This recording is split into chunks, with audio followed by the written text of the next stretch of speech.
Activist judges are trying to block President Trump and Pete Hegseth. Also, Russia says, we don't want a ceasefire. We want lasting peace. So this Russia-Ukraine war could be coming to an end. I'm also going to be talking about some of the biggest stories in the news with my special guest, Colonel Douglas Macgregor. Let me start, Colonel, with this first question. I recently watched an interview with you and Tucker Carlson. In there, you mentioned how Mexico has dangerous and deadly weapons facing the United States and that they can be traced back to Ukraine. Can you help me and my audience better understand this story? I think Americans need to understand that there is an international market for arms.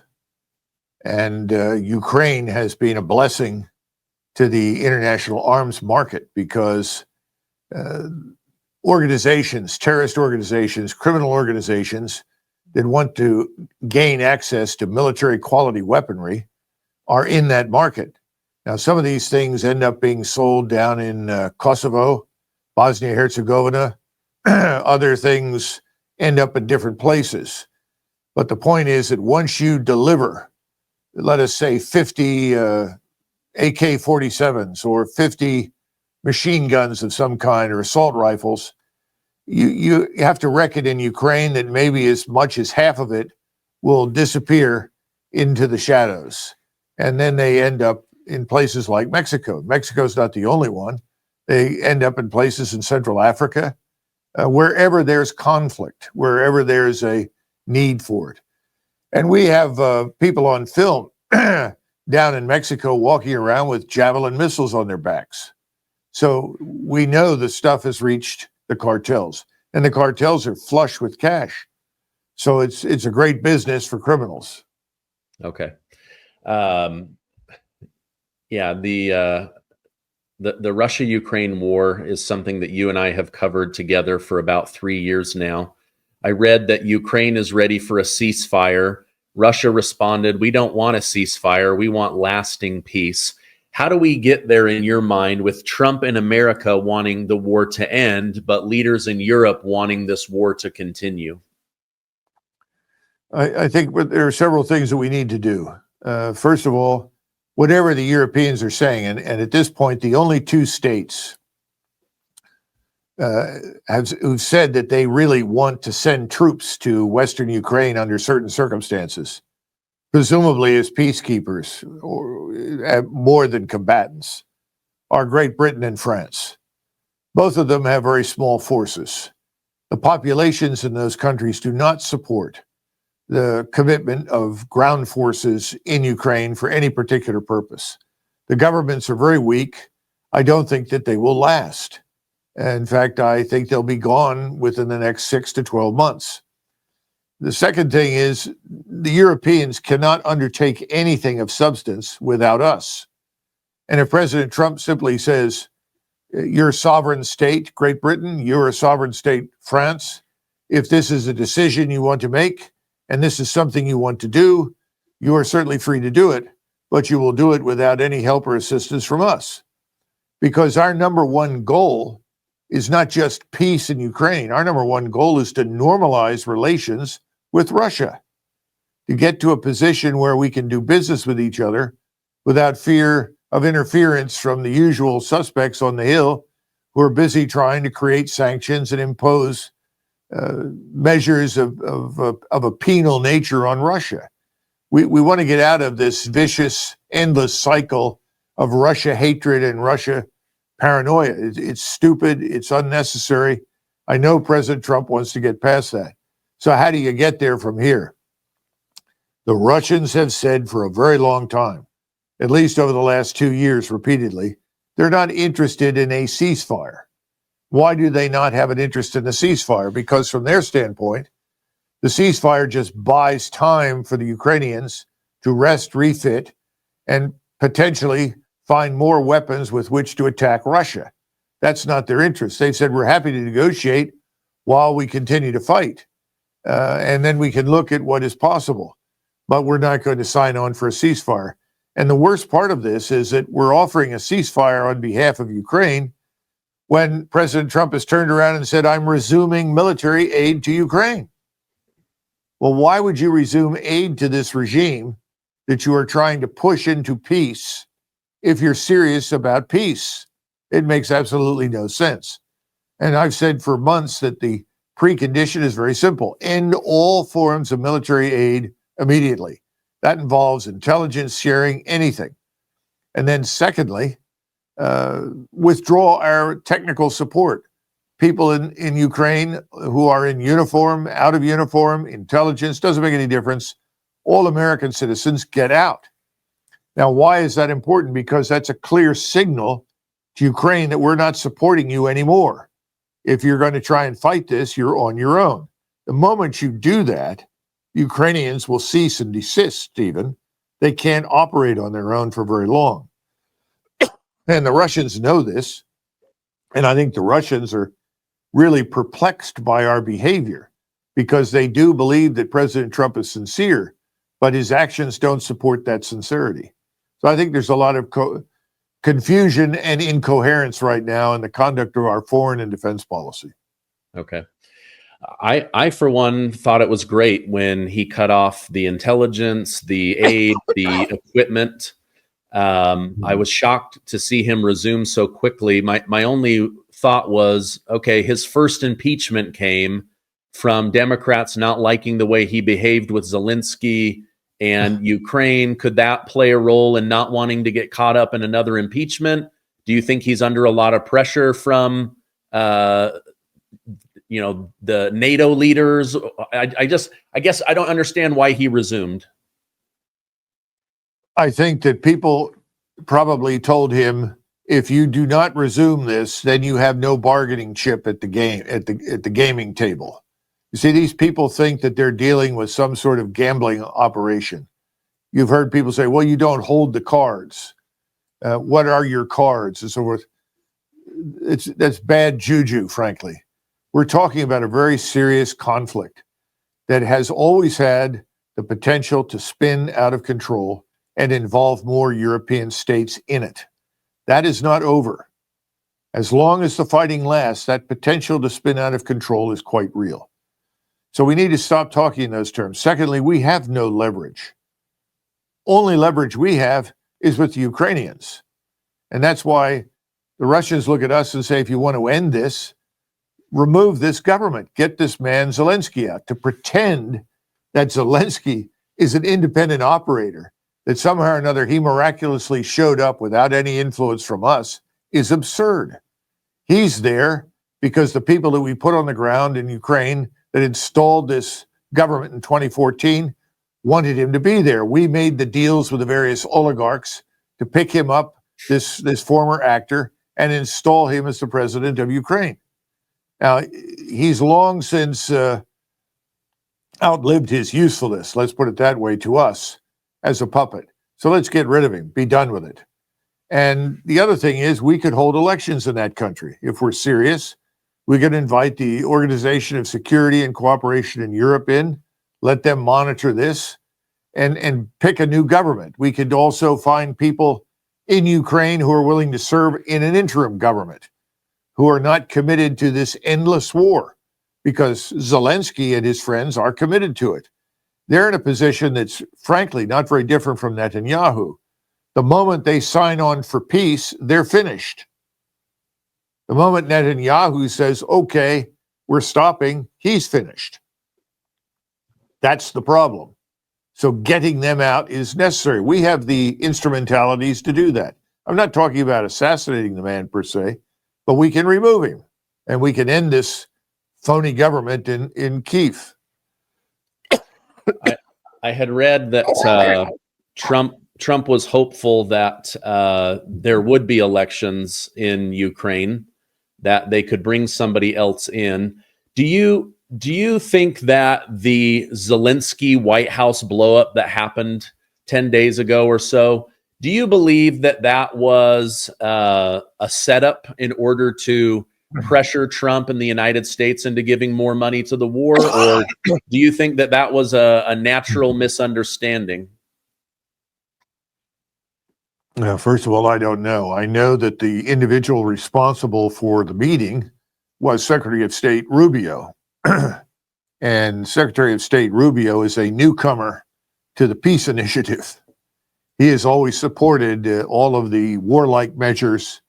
He is very much part of the neocon community. He set it up. Now, did he know that Zelensky was going to come in and behave that way? I have no idea. But it was embarrassing. It was embarrassing to us. It was embarrassing to the people of Ukraine, which this man claims to represent. I have never accepted that truth. I think the Ukrainians want an end to this war. They don't support it. And the sooner we end it, the better for Ukraine. Ukraine is now a dying state, effectively. And no one seems to care in Washington. They're simply seen as useful for the purpose of continuing the war on the assumption, which is totally false, that this somehow harms Russia. On the other hand, we can make the argument that Russia has never been stronger, more cohesive, more militarily capable than it is today. And that's largely a result of the war that we have been waging on the backs of Ukraine. President Trump and RFK Jr. are already starting to make America healthy again, but I want to help you even more. COVID-19, cancer, diabetes, all of these kill far less than the number one killer in America, which is heart disease. Heart disease causes 1 in 4 deaths in the United States. Every 36 seconds, sadly, someone dies of heart disease. So what can be done about it? I interviewed Kim Bright, founder of Bright Core Nutrition, and she explains how her product, Vitality, contains 7 powerful, clinically proven and patented ingredients that work synergistically to naturally lower blood pressure, balance cholesterol, improve circulation, and strengthen overall cardiovascular health. This powerhouse supplement in a capsule includes microactive CoQ10, vitamin K, grapeseed oil, and so much more that gives your body everything it needs to keep your heart pumping strong for many years. Anyone with high blood pressure or high cholesterol, high blood sugar, anyone with family history of heart disease should definitely learn more about this. Now, right now, we have an incredible opportunity. If you buy 2 bottles, you get 1 free. You can snap the QR code or go to mybrightcore.com/vitality. Or for an even greater discount, call 888-908-4425. Again, get up to 50% off by calling them at 888-908-4425. You'll also get free shipping. Check it out right now. I also read that President Trump has said he might pull U.S. troops out of Germany, shift them over to countries more like Poland and Hungary that are more aligned with what America wants. What would be the purpose of that? Is that something that might happen? I don't know. That's a new one on me. My experience with President Trump is that he wanted a gradual disengagement of U.S. forces from Europe, and for that matter, in Northeast Asia and many parts of the world. He wants partners, allies, to be their own first responders. And that's completely legitimate in my view, especially since this is 80 years after the Second World War, and certainly 30 years plus after the dissolution of the Soviet state system and the Warsaw Pact. Why are we continuing to behave on the ground, in the air, at sea, as though nothing has changed? And I think that's what privately President Trump thinks, and I agree with him 100%. So I don't know where this came from. Perhaps that was just a backhanded way of rejecting German attitudes. I have no idea. But the point is, at this stage, I think it's irrelevant. I think there's an interest in diffusing this crisis, and it is still a crisis, and getting it over with. And the way you do that is not by moving forces further east into Hungary on the border with Ukraine. Okay. As they start to have negotiations with Putin, do you think that Trump will have to pull personnel, military equipment, money support, intelligence out of Ukraine as a show to Putin that he's serious about ending this war? I think we have an interest for fiscal reasons and strategic reasons to largely withdraw the American military establishment from the European continent. I think that's clear. We have bigger fish to fry here at home. We have to make spending cuts. Defense is the largest single portion of discretionary spending. What do you do in defense when you cut it?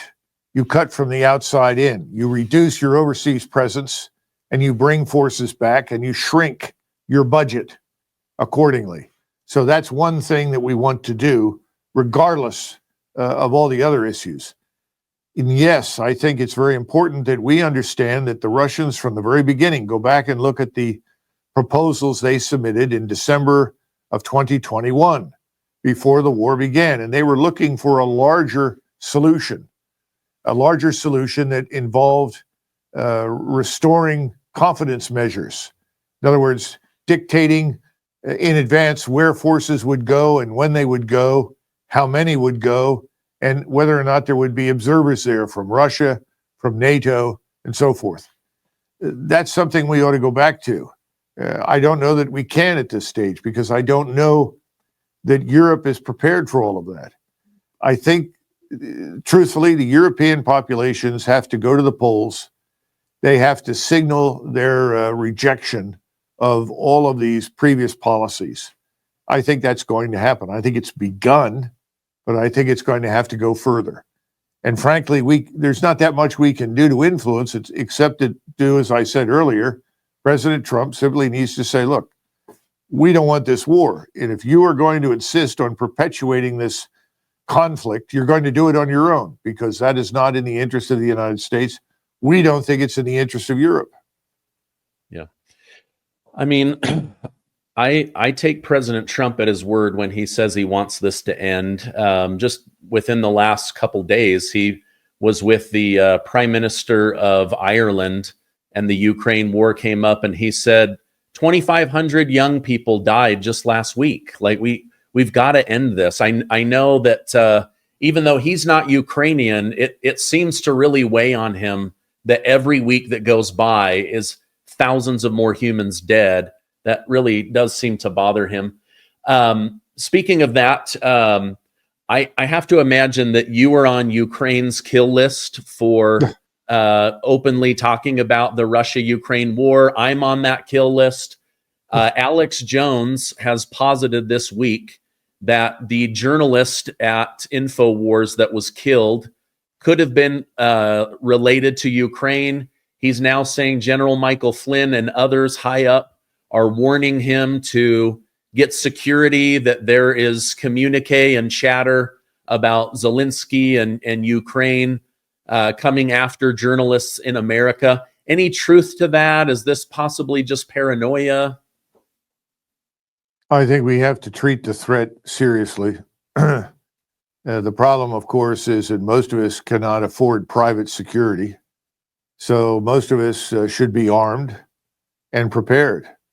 And I certainly am. That's a foregone conclusion.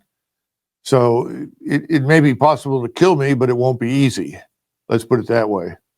Now, how serious is the threat? I think it's very serious, seriously directed at President Trump. That's my greatest concern. And I hope the FBI and the Secret Service are taking it seriously, because most of these Ukrainian operatives, people that are capable of assassinating people, they are in Northern Virginia. They're concentrated there. They've been working closely with the CIA. So I think that's where we need to focus right now. The president's security is number one. As for the rest of us, we need to be mindful. We need to be alert and consider the possibility that, however insignificant we may be for some reason, some Ukrainian nationalist out there sees benefit in killing us. Okay. Whew. All right. Let's talk about a domestic issue. I read this morning, Judge Tanya Chutkin of Washington, DC, the judge that oversaw the January 6th case about Trump, has now ordered that the personal information of Elon Musk's DOGE team be made public. She's essentially legally doxing them. Is this so that Democrats and activists can go and harass these people and their families? Why would they order the public release of all of their information? I think we have to understand, Stephen, that we are not simply a divided country. What I would call the committed left, which does involve, sadly, for reasons of monetary benefit, large numbers of so-called rhinos on the Hill, that cabal is at war with us. In other words, they are genuinely interested in the destruction of Americans like you and me. We have to be frank about it. And they do have great reach. They're extremely well financed. They're not financed necessarily by entities overseas. They're financed by people within the United States. So I think that's what we have to come to terms with. We are divided, and one side is in open war with us. And they have their disciples, their adherents, whatever you want to call them, in the judiciary system. And they will ignore the law. They will ignore what is right. They will ignore the Bill of Rights. Those things carry no weight with them. Now, some people say that's because they're Marxists. That may be. I don't think it's necessarily a Marxist ideology. I just think it's an ideology of hatred for us. And they will use the levers of power to whatever extent they want to and need to harm us. That's a reality. One of the reasons that I think President Trump was elected to office was to address that. And he's got to. And he's going to need a lot of help from the Justice Department. So I think Kash Patel has a very important role to play in that connection. So does Bongino. I don't know whether or not he's been confirmed. And obviously Ratcliffe. These people have got to take an interest in what's happening and put an end to it. Because the government should not be weaponized by any single group of people for any reason against other American citizens. And unfortunately, that's where we are. President Trump has that personal experience. He knows that very well. Yeah. I read that FBI Director Kash Patel is petitioning to have a private phone line between himself and President Trump. He doesn't fully trust the FBI that he's now the head of, and all of the layers between him and the president. So we'll see where that ends up going. Another judge situation. Pete Hegseth has been tasked with running U.S. defense. He and Trump have decided transgender servicemen and women are a distraction. The hormonal situation could be detrimental. Taxpayer-funded surgeries are inappropriate use of taxpayer money. But now a Biden-appointed judge named Anna Reyes has ordered Pete Hegseth to take down all social media posts referencing trans anything and is trying to unwind Trump and Hegseth's efforts with trans Americans in the military. Is this a lower court interfering in military matters and trying to block the commander-in-chief? For 50 years, they're members of the U.S. government. They were at one time what I would call members of the loony left. Now they have reproduced, and they include many people who posture as Republicans and conservatives. And they have set out to systematically undermine and destroy discipline inside the armed forces. You have these separate courts now that people are advocating to deal with so-called sexual abuse or sexual aggression cases. In other words, taking more and more authority away from the chain of command, from the organization itself, and intervening in these matters. Look, here's the bottom line. The United States military establishment is not about individuals. You know, I hear people say, well, Mary was a soldier and she did this and so forth. It's not about Mary. It's about formations. When you fight as part of a formation. That formation to survive must not have weak links. It must be cohesive. It must be well-trained, correctly equipped, and highly disciplined. You don't take a vote in combat whether or not you're going to attack the enemy. If the enemy is out there and you're tasked to go find it and kill it, that's what you do. You don't take a vote when you're defending an area from enemy attack as to whether or not you will fire a missile, shoot down an incoming aircraft. You do it. These are all about formations, batteries of missiles, batteries of artillery systems, batteries or companies, troops consisting of tanks, infantry, whatever it is. What supports the formation in the prosecution of its mission is good. What detracts from the prosecution of that mission is bad. It is the formation that counts. If forcing numbers of young women into an organization who are between the ages of 18 and 25 makes people on the Hill happy and feel good is irrelevant to the military. The question is introducing small numbers of young women into a combat formation of, say, 2, 3, 4, 5, 6, 7, 800, 900 men. Is that a healthy thing? Is it a good thing? Does it help the formation fight or does it detract? We have seen numerous studies over many, many years that demonstrate very conclusively it detracts. It is not supportive of good discipline, cohesion, and morale. The same thing is true for these transgender cases. People who suffer from gender dysphoria. They can do what they like in the civilian world. In the private sector, all things are possible, I guess. But in the military, that doesn't work. Otherwise, you have no military establishment. And when I look at the American military establishment today, I see large numbers of young men and women who are grossly overweight, who are not in shape, who obviously couldn't fight their way out of a wet paper bag. I think there's a serious problem. That's just one symptom, but it's part of a larger problem. The armed forces are undisciplined. They're not ready to fight anyone on a moment's notice. They're not ready for the kind of warfare that we've seen in eastern Ukraine. And that is kill or be killed warfare at close range and at long range. We're not ready for it. And that's a problem. And Hegseth is up against that. And the president of the United States, I think, knows that. And he's up against it. The Hill is unhelpful. Civilians on the outside who feel nothing but contempt for those of us who are in the professional military are not going to help us.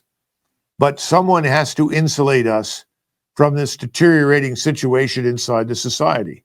We have to have high standards, because if we don't have high standards, we admit people that are not fit mentally or physically to fight. We risk losing badly in a confrontation at sea, in the air, or on the ground. That's the problem.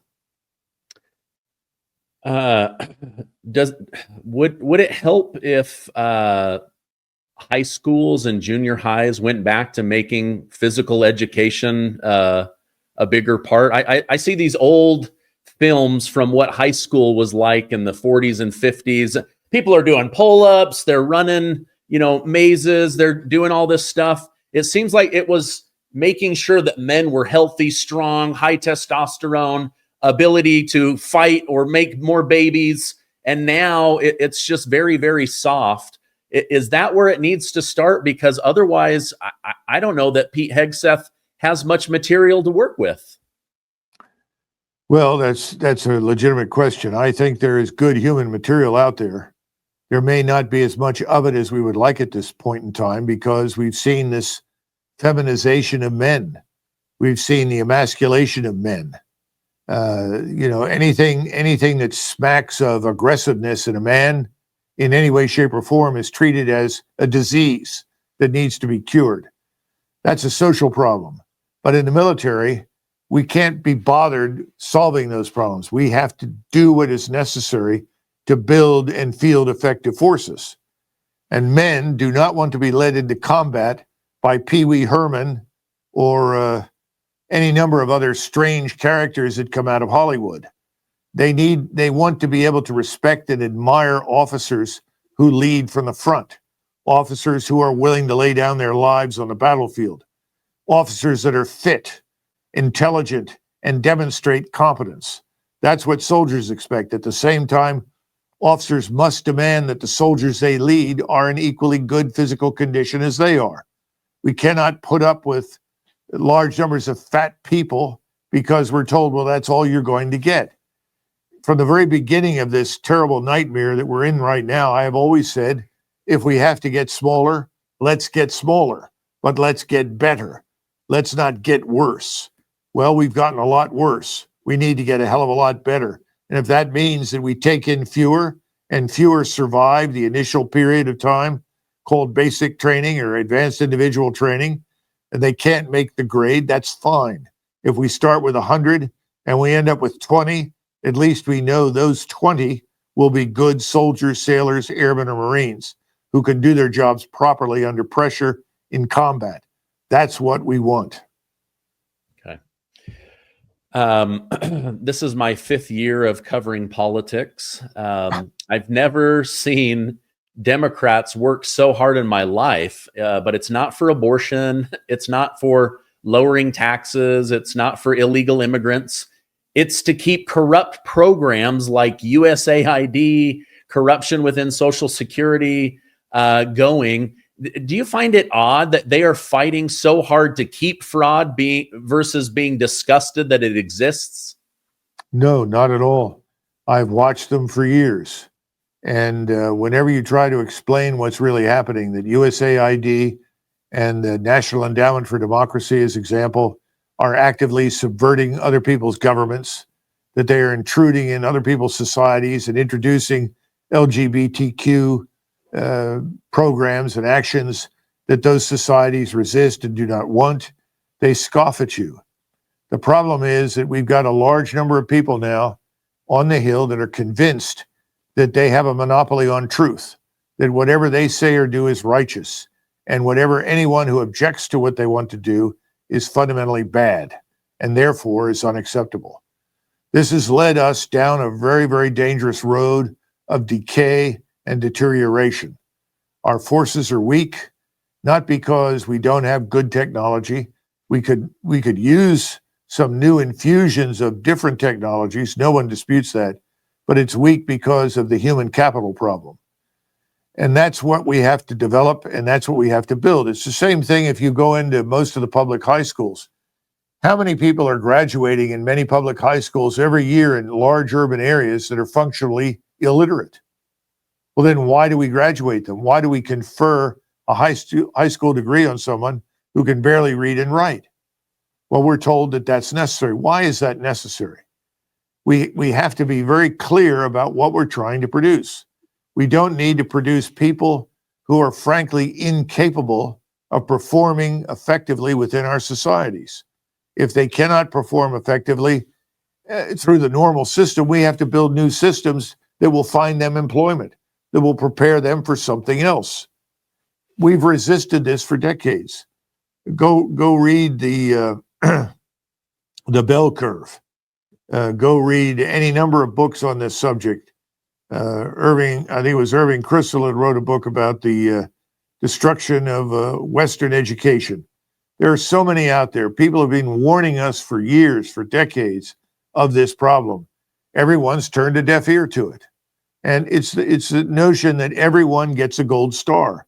Doesn't matter what you do, whether or not you perform, you get a gold star. Why? Why? To make everyone feel good, make everyone feel equal. Well, here's a newsflash. We are not all the same. The only place where we enjoy equality, or should enjoy it, is in a court of law. That's where equality counts. And that's not equity, that's equality before the law. In other words, an equal chance for justice. That's where we are today. It's no longer an equal chance for justice, because the people that you're describing that are responsible for these disastrous programs that export chaos and frankly destruction overseas have done a terrible lot of damage to us here at home. And so there is no chance for excellence. And instead of reinforcing excellence, we are reinforcing failure. That has to stop. Okay. I know we're up against the clock, so I have just a couple more questions here. I'm sorry for ranting and raving. I apologize. No, I love it. So this idea of tariffs on paper sounds really good. As I do research, I can see why Trump wants to move in this direction. He sees the abuse of taxes on the American people over the last 100 years. I believe he really is trying to be a change agent for good. But your thoughts on, does he really want to annex Canada, or is this just part of how he negotiates in order to get what he wants on the border, to slow fentanyl, to equalize trade and make it more fair? Your thoughts on all of that? Well, I think the president very definitely wants trade to be fair. He wants it to be mutually beneficial.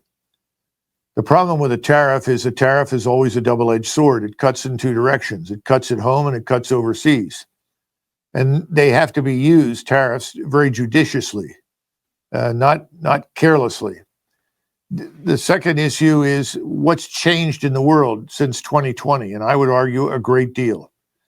If you look at China, for instance, 4, 5, 6 years ago, China was actually vulnerable in many areas to tariffs by us.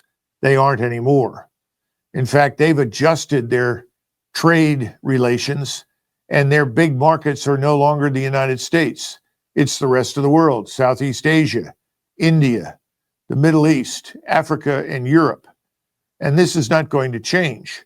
So if you think you're going to punish China and prevent them from acquiring the natural resources, the energy resources, the material resources they need to be productive, you're wasting your time. That can't be done. So you have to think carefully about how you proceed. If you think that China is going to dump goods and destroy you, well, then you can put up barriers to prevent that. But you can't necessarily prevent China from doing business elsewhere. The Chinese are about business. They're ruthless. They're very competent business people. They go where the money is. That's it. And if they do business with you, they're trying to make money. We need to understand that. That doesn't necessarily mean that they are richly deserving of being attacked with American military power. They're not. It's not about military power. It's about business, economics, and resources. Today, if you look at the market, if you tried to take away $1 trillion from China, they've got a $1.5 million or $5 trillion export surplus elsewhere. It has nothing to do with us. It's not going to work. So I don't know how far he can go and how far he can be reasonably successful. We'll see. He thinks they can go a long way. We'll have to see. It may not be possible. It's the same thing that you're dealing with in eastern Ukraine. Russia is the power that has won the war. It's their backyard. They're going to determine what it looks like, not us, just as we will determine what does or does not happen long term in Central America. And that's why what happens in Mexico and Central America is so important to us. It's why we have to be engaged there. I think President Trump understands that. Again, this is the world that we live in is different today. The notion that we enjoy global hegemony in economic or military terms is an illusion. We don't have it. We shouldn't strive for it. We don't need it. We can be irresistibly powerful as we like, to the point where nobody is going to risk attacking us. That we can achieve. But the notion that we can dictate outcomes, economic outcomes, financial outcomes, military outcomes, political outcomes all over the world, that's misleading. Those days are over. It's interesting, as I study the United States and China, China has just become so wealthy by avoiding war and focusing on business. And I think Trump, even RFK Jr., when he was running, said, you know, we need to pull back and really focus on becoming an economic powerhouse. That's the way to dominate for the next 100 years, not through military, blunt force, things like that. Okay. Well, if you go back to World War II and look at the United States, we were a production giant. In other words, we had the factories, we had the scientific industrial base, we had the human capital. All of this was present. And it catapulted us to global power, made us the mainstay of the whole global economy. Just look at the gross domestic product and the percentages we represented after World War II, all through the 50s and 60s and early 70s. Those days are over. The world has recovered. But China is going through something similar to what we went through in the 40s, 50s, and 60s.